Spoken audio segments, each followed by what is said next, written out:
As you probably see on your agenda, Mitch Stevenson was supposed to be my co-panel lead here or something like that. Mitch was called away unexpectedly and sends his regrets. You'd be happy to know that even in military retirement, Mitch has not abandoned his Spartan work ethic, and so he continues to send me emails at midnight about this panel and how he thinks it should go. So if it's a success, it's because of Mitch. As Guy said, we have a great panel to talk about what our first topic here, which is data, auditability, and IT. And so my congratulations, Guy, to you for pulling together this group here. I like to believe that because IT and data holds the most promise of transformative change and sustainment, that AUSA put us first. The Army and the Department of Defense are realizing some real enduring improvements in sustainment using data-driven information technology, and the experts that we have on this panel are prepared to discuss their observations and the implications for the future. As Ray Mason mentioned, there is a lot going on in this particular area. The Army is successfully fielding 4 enterprise resourcing programs, and as Bob Speer would mention, one of them is already successfully fielded, as is LMP, and the other 2, IPS-A and GFIBS. GFIBS is fielded, LMP is fielded, G-Army is going very well, as is IPS-A. And we're also optimizing our IT portfolio. So we have in the Army over 700 IT business systems, and we are making those smaller as a result of these ERPs being fielded. And then finally, we're achieving great success in our efforts to become audit ready, and Mr. Speer will talk about that. Each of our panelists will talk for about 6 or 7 minutes, and then we will be prepared to take your questions. Most of these folks on this panel are well known, so I'll just cover just a quick sentence or two about each of them, and then we'll proceed. Major General Kevin O'Connell is the G4 of United States Army Forces Command. Previous assignments include Commanding General, Joint Munitions and Lethality Life Cycle Management Command, the Director of Logistics, Engineering, and Security Assistance, United States Pacific Command, and Executive Officer to the Commanding General, United States Army Materiel Command. Lieutenant General Mark Faulkner is currently the Senior Logistician in the Marine Corps as the Deputy Commandant for Installations, Logistics, Headquarters, Marine Corps. His prior assignments as a General Officer include the Deputy J4 on the Joint Staff and Commanding General 3rd Marine Logistics Group in Okinawa. Mr. Ted Case is the Vice Director of the Defense Logistics Agency.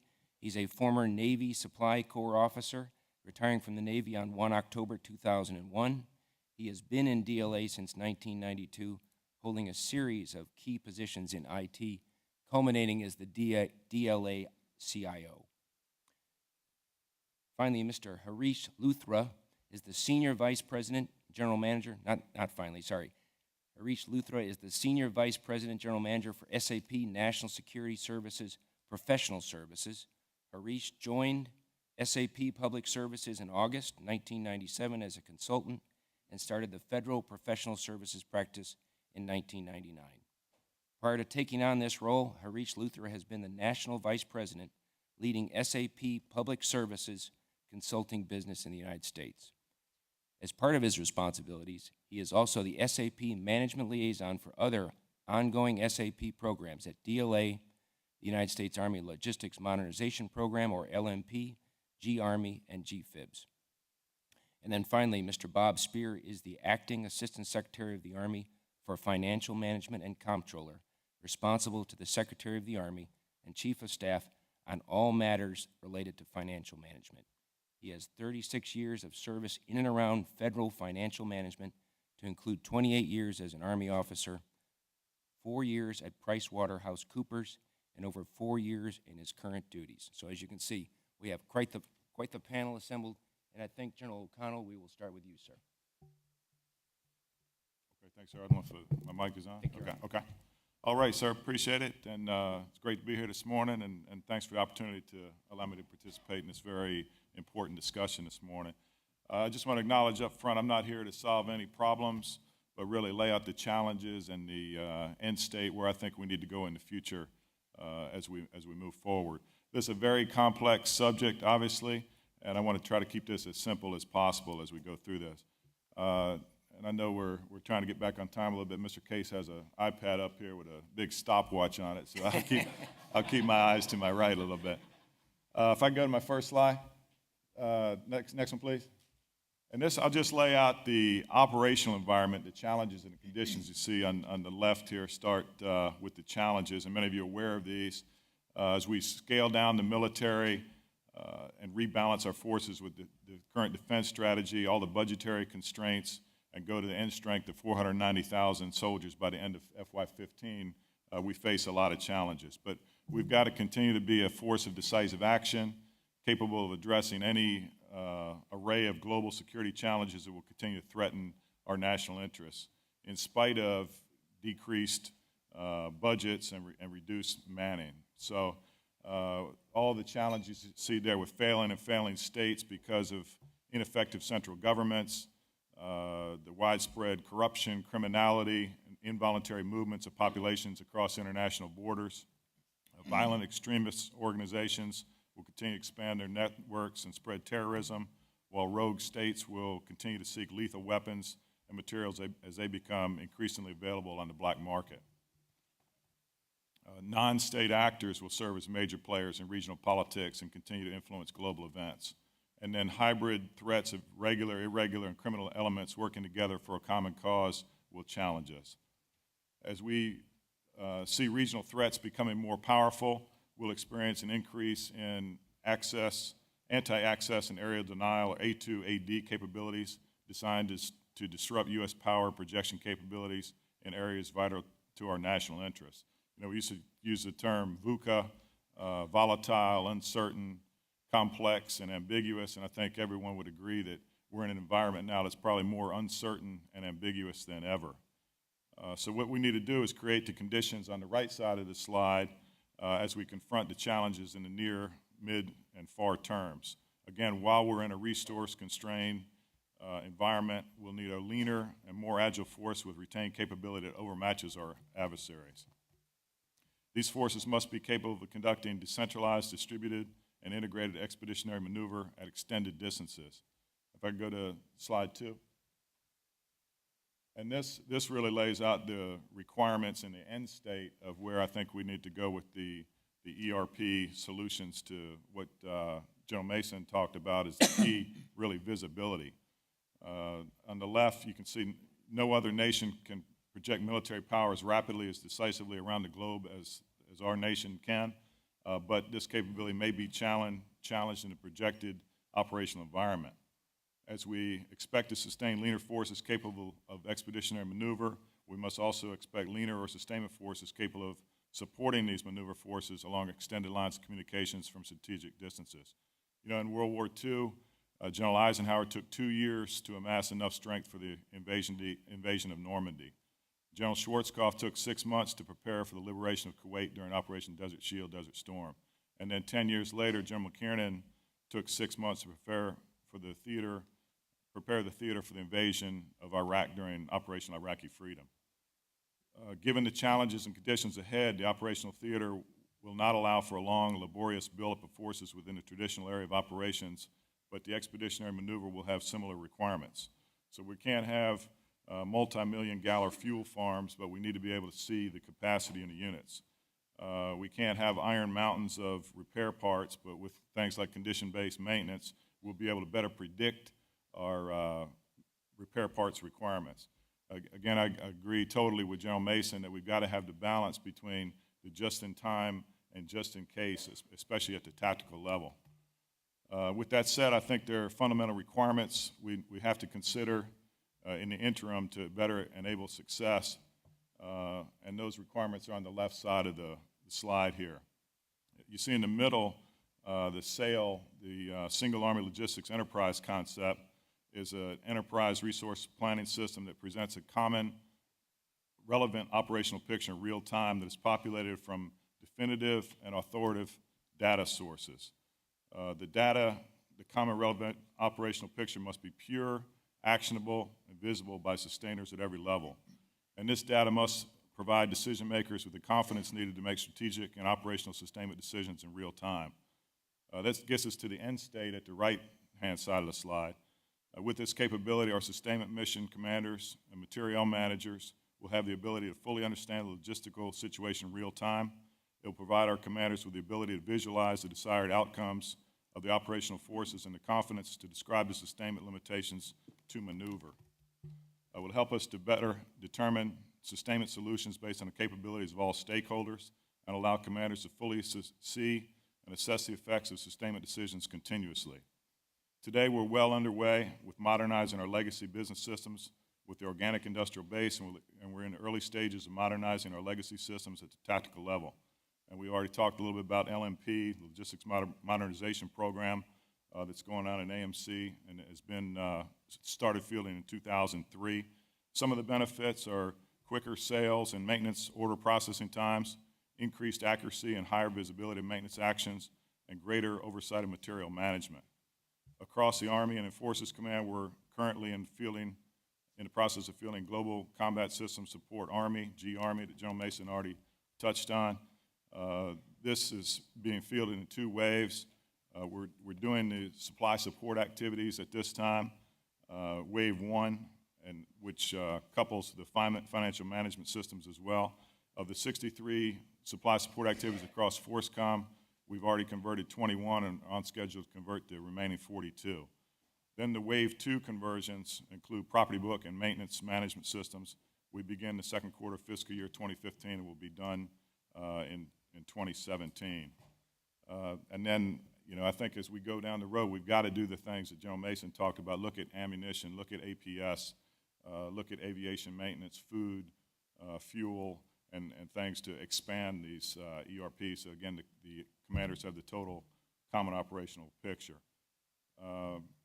So I think that, it's important that we're more now than ever to move forward in these with the decreasing resources, the size, the speed that we'll need to move to conduct combat operations. We've got to have that direct common operational picture with information that is useful, accurate, and on time. Again, my intent is only to lay out what I feel are our challenges, look at the conditions, requirements, and end state as we go to enable Force 2025, and rely on the smart folks here better to figure out the best ERP solutions for the future. But I think the Vice had it right where the key is going to be leadership, looking across the joint force, relying on our industry partners to get this done. Part of the challenge in fielding these new ERPs are the change management that goes along with it, for asking people to do things that they've done one thing for 25 years, and now we're asking them to do it a different way. So leadership involvement there to get this right up front, I think, is very key as well. I think my time is up on the clock, and ladies and gentlemen, thank you very much for your time. Look forward to answering any questions at the conclusion of the panel. Thank you.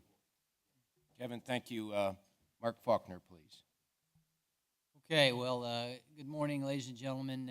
Thank you to the association for inviting the Marine Corps to be part of this morning's panel. I appreciate that. I walked in this morning and I was checking in with my aide at the registration desk, and a woman looked up at me and said, "Are you sure you're in the right place, General?" And I said, "Well, absolutely, even though I'm the only one in this cloth in this room. But I tell you, it is good to be here. It's good to see several of my fellow battle buddies here.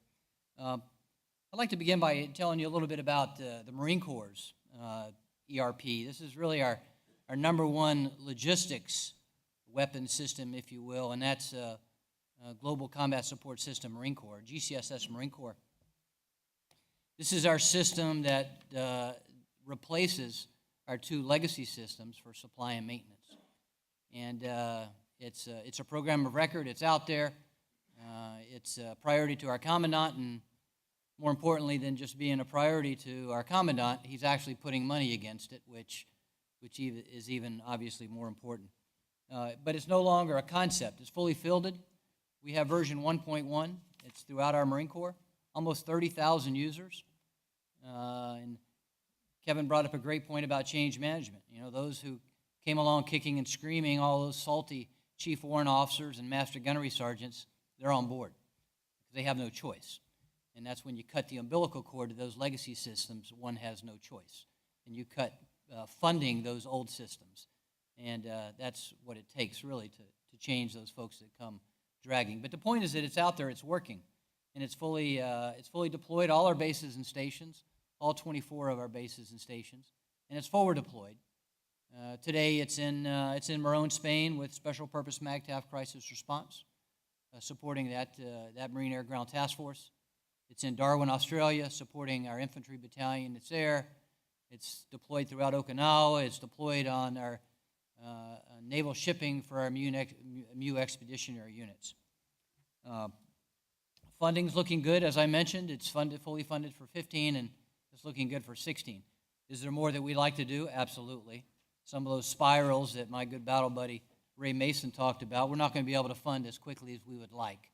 That's just the nature of the beast with competing priorities. But we're currently in development of our next iteration of GCSS Marine Corps. And it consists of really three components. The first is mobile field systems. And this is a capability to support detached Marines. And so as we look at Expeditionary Force 21, which I'm going to talk about in a minute, that's the ability for Marines to deploy ashore off of naval shipping, unplugged from a mainframe, and to still do supply and maintenance transactions. And we're in developmental testing now. We'll start together with our partners, Oracle, in terms of operational testing here within the next 3 or 4 months. We're pretty excited about that. The other component of the three of the next version is our ability to do enhanced task organization. And that's to build those ad hoc Marine Air Ground Task Forces very quickly, transfer equipment so the system can recognize this equipment against a different unit. And then the third piece of the next version is called Riverbed Appliance, and that is really an accelerator to allow us aboard naval shipping to process, to use the system quicker than we normally would. GCSS Marine Corps is not yet fully audit compliant. We have a plan in place to ensure we are by 17.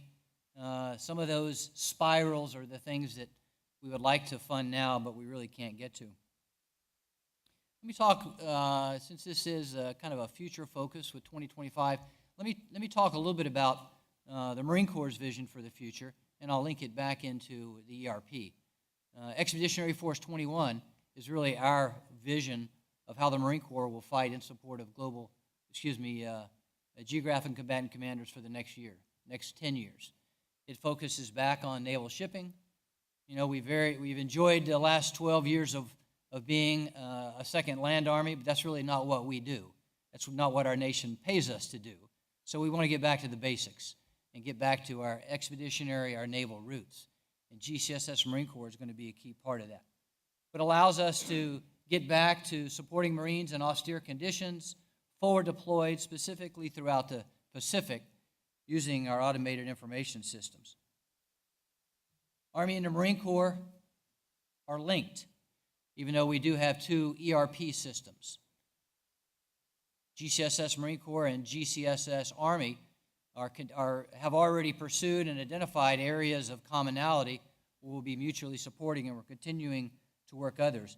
Linkages through other services, ASOS portal, enabled to provide visibility of Marines to Army stocks is already working. We've actually done it. We've done a proof of principle last October. We've actually got into the Army system.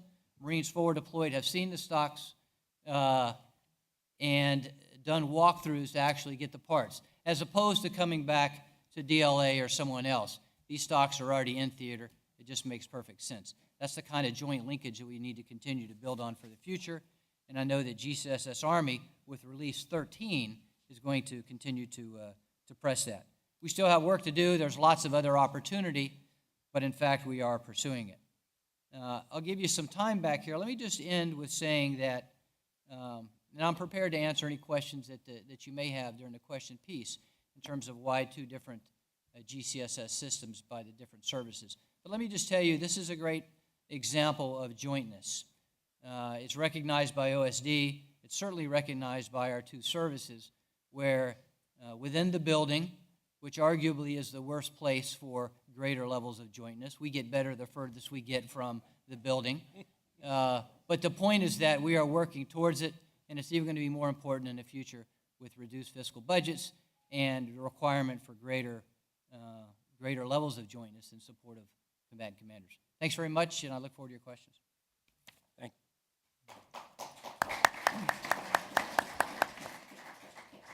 Thank you, General Faulkner. Mr. Case, please. Good morning. So, slide, please. Next slide. So I have too many slides. They're really here for background only. This is a kind of a global view of where we are today. 42 billion was last year. We're going to come in about 38, 39 billion this year. 9 supply chains, about 5.1 million line items. We do distribution for the DoD. We're also the lead in reverse logistics, some foreign military sales, and then there's some whiz bangs down at the bottom of day in the life. Next slide. We're an equal opportunity ERP. We started off with SAP. We added to it Manugistics, which is a JDA product, and our Fusion Center is based on Oracle. So we've got a little piece of everything in it. Next slide. Go ahead and through it all. One more. Yeah. So the Comptroller gave us a goal of saving $4 billion. My boss looked at that and said, nah, we can do better than that. So we added another $9 billion to it. So we are going to be saving $13 billion in 6 years. 10% will come out of material costs, 10% will come out of operation costs. It's already out of our budget, so that's a direct saving to the services. Next slide. So what do we do with our ERP? Well, we had lots of data in the past, we had a lot of information in the past, but it wasn't actionable. So now with what we have, we're able to take action on it. One of the big areas was inventory reductions. And I say reduction, but it really was right sizing. It shows about 4.3 billion in inventory has already come out. We also added $1 billion of inventory back in. We've maintained a 90% material availability while doing this, and our back orders and purchase requests are the lowest in 12 years. The last bullet on here is particularly important. We're probably going to be able to drop this down to $8 billion through our time to award effort. We've already taken about 30% of the administrative lead time out of our purchases. Our goal is 50%.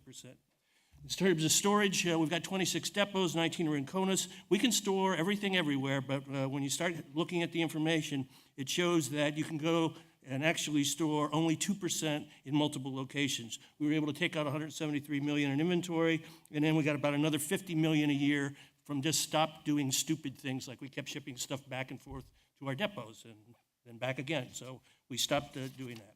Next slide. One of the panaceas from ERPs is planning.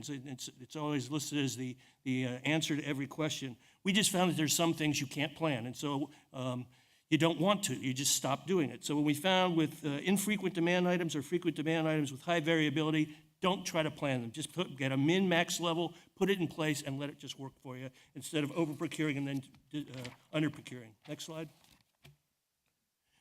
We moved into the retail mission in a much larger way in terms of support primarily to the Navy and Air Force.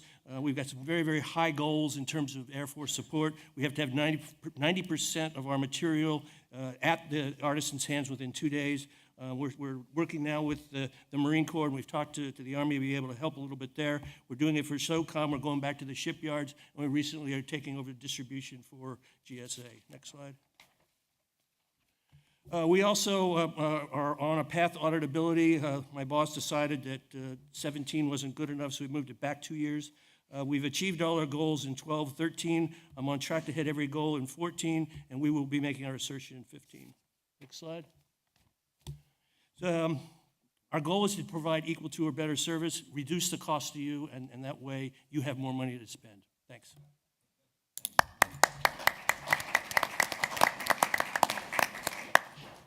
Mr. Case, thank you very much. Mr. Luthra, please. Thank you. Next slide, please. Is the mic on? Yeah. Yes. Okay. So my name is Harish Luthra. I've been with SAP for 17 years. In SAP years, it's equal to dog years. So I've been employed by SAP for in excess of 130, 140 years or so. What I wanted to do was give you some feedback on what we see as an OEM on what successful implementations are, not only in DoD and federal, but also in the commercial area as well, commercial organizations, and then also look at what are the industry trends that are coming forward. And in addition to industry trends, what are the lessons learned that we have seen from the DoD implementations, also federal civilian implementations as well. Next slide, please. So ERP implementations are business transformations. That's there are no two ways to describe it. It is business transformation. The first and foremost that's required is great executive leadership. So General Mason, Ms. Miller, thank you very much for your leadership. I think GCSS Army would not have been successful if that leadership was not there. It is on its way. It's 30% there. It is going to be successful like every other ERP that's out there. The other thing that's really required is you have to have realistic deployment plans. So if you look at deployment plan, I think this has been mentioned 2-3 times that change management for the organizations is critical. Change management, how the users adapt the system, how the soldiers adapt the system. We need to make sure we give them the runway to adapt the system. I think General Campbell mentioned this as well. We need to drive change. We need to make sure the organization is ready for the change. The third piece is governance. Successful implementations have great governance. And governance is not only issue resolution, but it is also making interagency and intra-organization business processes worked out. For example, whether it's with Marine Corps, with DLA, between G Army and LMP, it could be anything with GSA, right? So that needs to be worked out. That's critical as well. The other thing, I think that this is something we've seen, is that there needs to be a bold vision, but there need to be quick wins. What I tell the folks is that a go live is like a vitamin booster for the organization. Once you go live, it gives you a lot of energy. It gives a lot of energy to the organization. They want to move to the next level. Otherwise, a fatigue factor sets in. So as we look at deployments, it has to be quick wins. It has to be no more than 6 months at a time. I think that's extremely critical. And then I think General Mason had this on the slide as well. Visibility. Visibility is extremely critical. And then I think General Campbell also talked about how do you measure accountability? How do you measure success? So if you look at visibility and how do you measure success, that needs to be driven up front and not necessarily towards the end. So how do you define success? What are the KPIs for success? What are the KPIs for business transformation? If we drive them up front or define them up front and then drive them through the implementation, that's generally a good formula for success. Next slide, please. Now, in terms of industry trends, where's the industry going right now? So if you look at industry, the industry is moving towards real-time analytics. I think just in time is not correct, as General Mason said, just in case is not correct, but can we use the data to predict what's going to happen, to predict surges, to predict, we have a lot of data now. How do we use that data to do some real-time analytics? That's a place where the industry is going. The other thing is, if you look at the ERPs, you have a lot of data from the ERP systems through the transactions it has. It's a huge amount of data. How do you harness that big data in order to make decisions? Whether it's, DLA used the big data to become auditable. They implemented HANA to link the data so the supply chain became auditable. Can you use the big data to do conditional base maintenance as well? I mean, those are some of the thoughts which can be thought about. The next one is cloud. I'll just leave that alone, but it is something that's out there, and DISA has to drive the cloud for DoD. I get that, but it is an industry trend. And then I think General Mason mentioned this as well, that end-user empowerment is great. I mean, the soldier at the tip of the spear needs to be empowered to make decisions. They need to learn how to implement, how to use the system and how to optimize the system as well. They can be a good feedback channel back to the organization as well. Next slide, please. So one of the things we at SAP are really proud of, and I'm sure you are all proud of this as well, that every SAP ERP implementation has gone live. It is operational. It's driving operational results for DoD and also for federal agencies. But budgets are being cut short. So everybody has to look at what is next and how do I reduce my total cost of ownership? How do I increase my return on investment? So I put some thoughts here together. The first is, and again, I want to read this. I think this is from General Mason. How do we uniquely organize with capability and capacity, right? So that's a requirement. I think a lot of times when implementations are taking place, we're looking at requirements from a legacy system perspective. We should get rid of that. Let's look at Force 2025. What's the future? Let's not recreate the legacy systems, and that's why I put statutory requirements there. Statutory requirements are really critical, they're needed, but policy should be looked at because policy is something which may have been created because of some restrictions the old system had. So let's not recreate the old system. From a customization perspective, let's not try to put a square peg in a round hole all the time.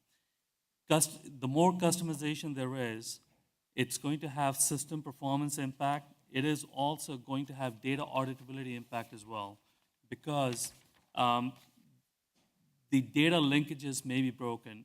And from an auditability perspective, it may also have segregation of duty impact as well, because the segregation of duties will not flow if there is a lot of customization. So customization is something I know Ms. Miller always drives on the program, that we should reduce the customization as much as we can. Data integrity is critical. If you look at data governance, not just data integrity, data governance, that's key for the future. What's coming in, how it's coming in, and what's going out.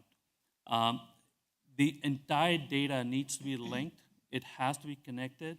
And one of the things we've seen is that if the data leaves the ERP system, goes to an external system for something, I've seen an interface in the Navy where it leaves the ERP system, goes outside, does not come back for weeks. So there the linkage is broken. Again, it's impact on data auditability as well. And then from a supply chain process, the linkages are broken. So it's critical we look at that as well. And finally, I think this is what Mr. Case mentioned as well. How do you convert the data into information that you can take decisions on? And it really goes to readiness. How do you prepare for readiness based on not the data, but the converted data from information? Those were some of my thoughts. Thank you very much again, and look forward to the questions.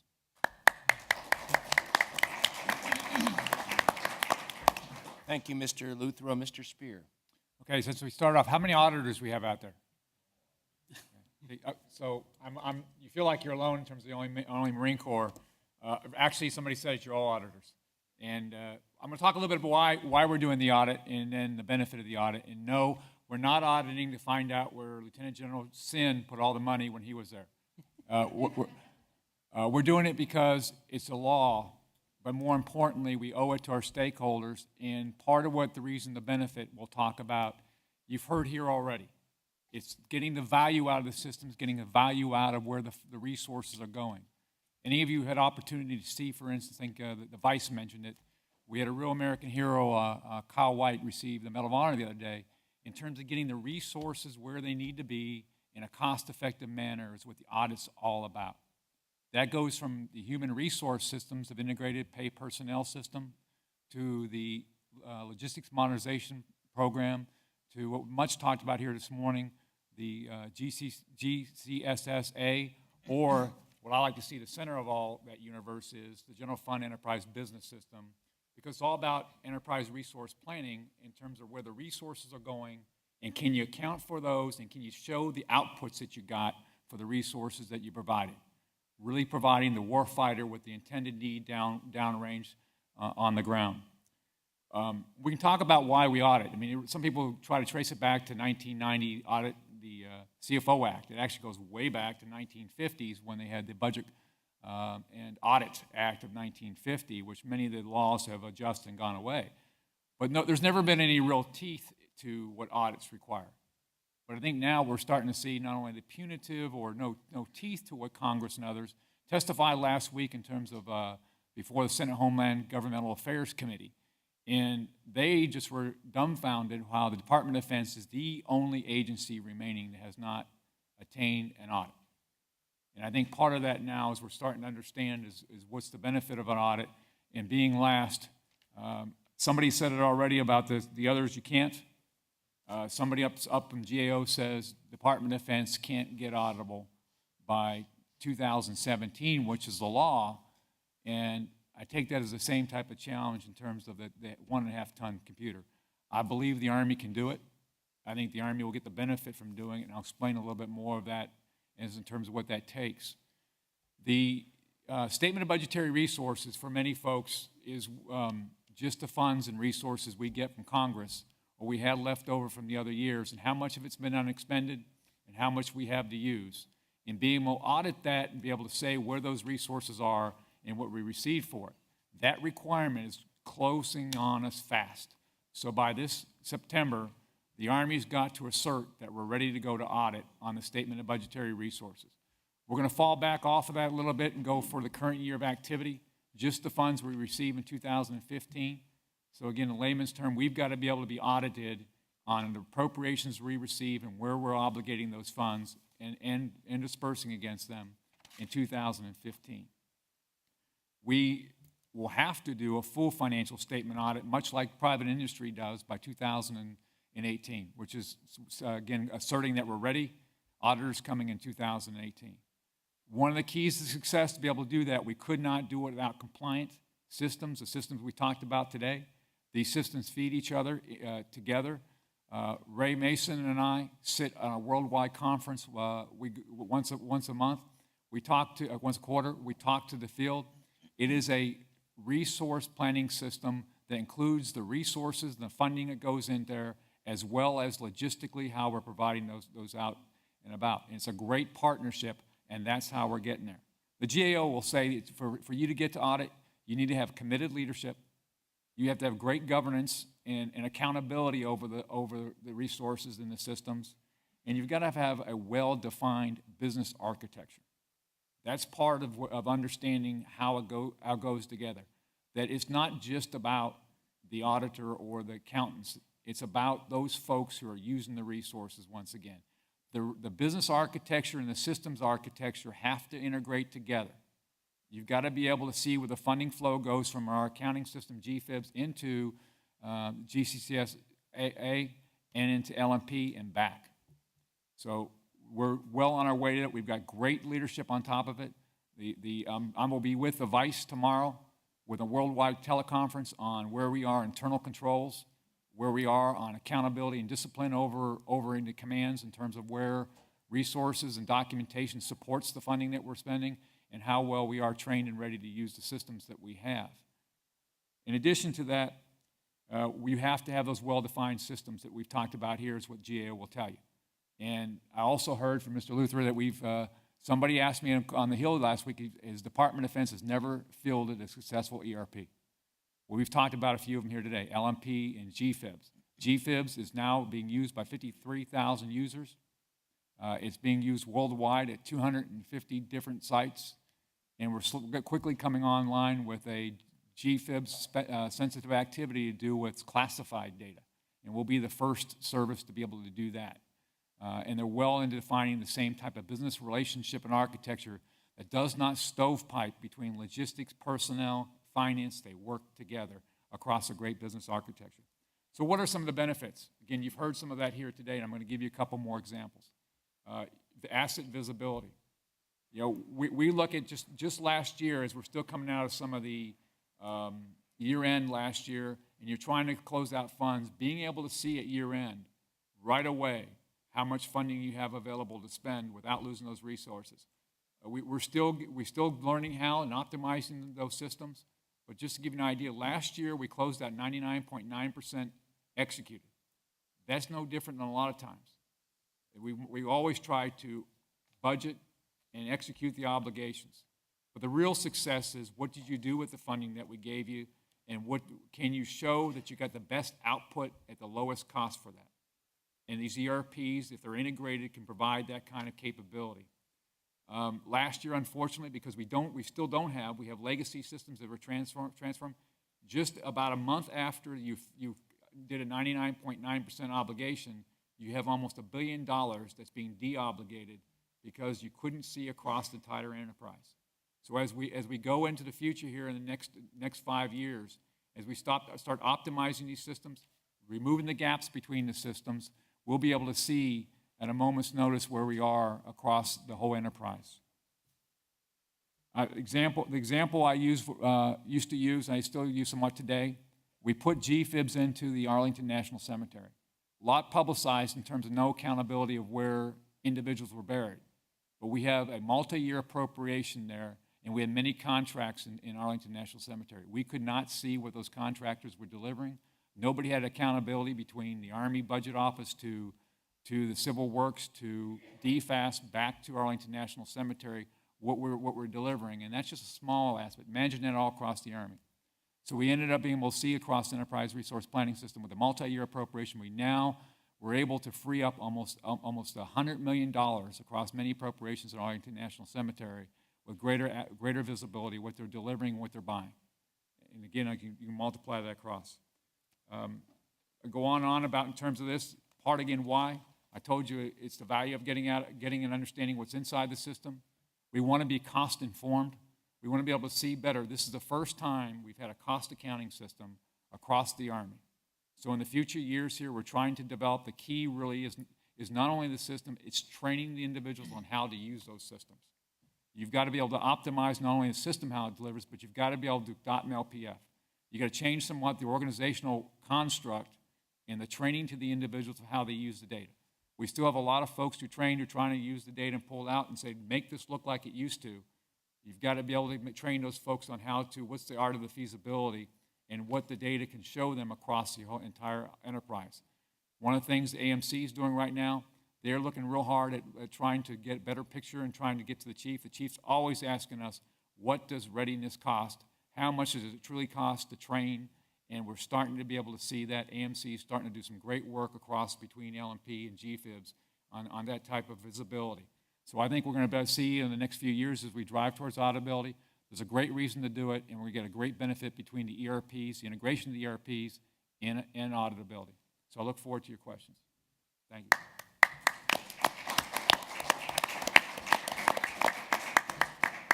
Thank you, Mr. Speer. We've got several questions here. The first one, and I'll address this first to Mr. Luthra and then maybe Mr. Speer and anybody else.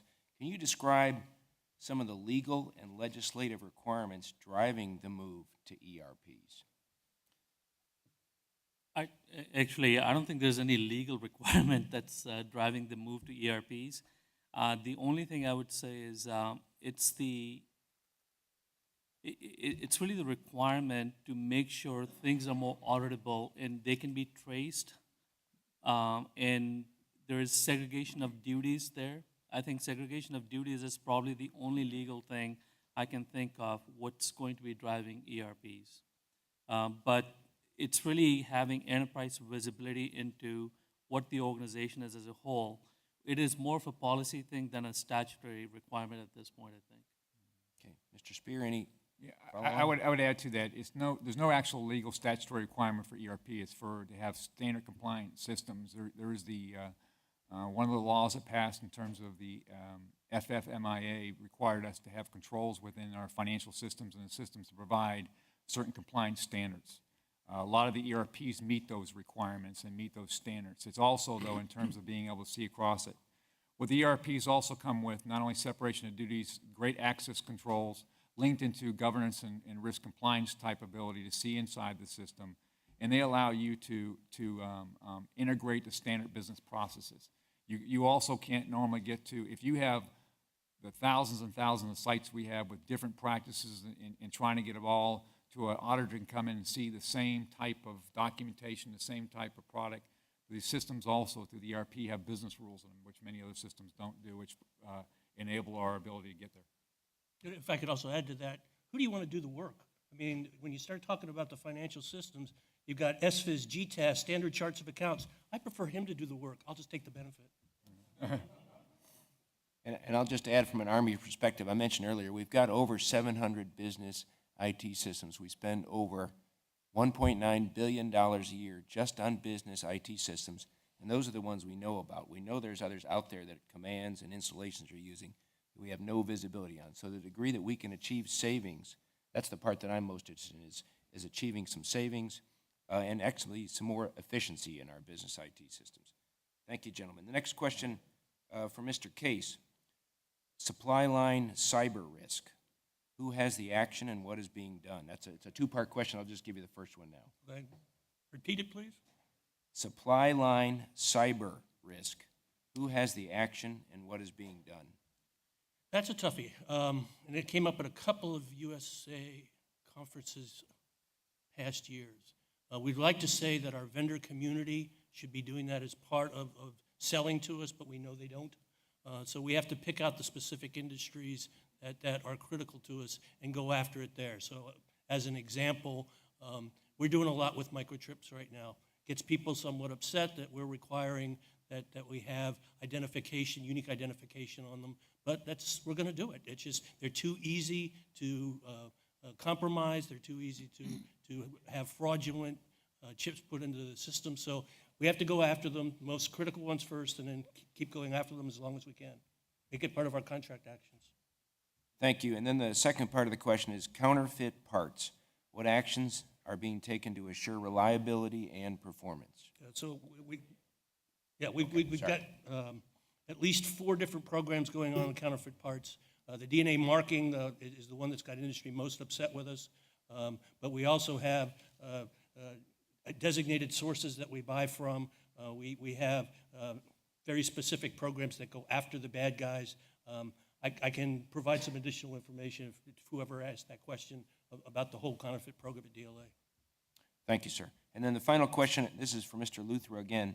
Do you foresee a common or a joint approach to a business intelligence solution across the services and DLA? HANA, for example.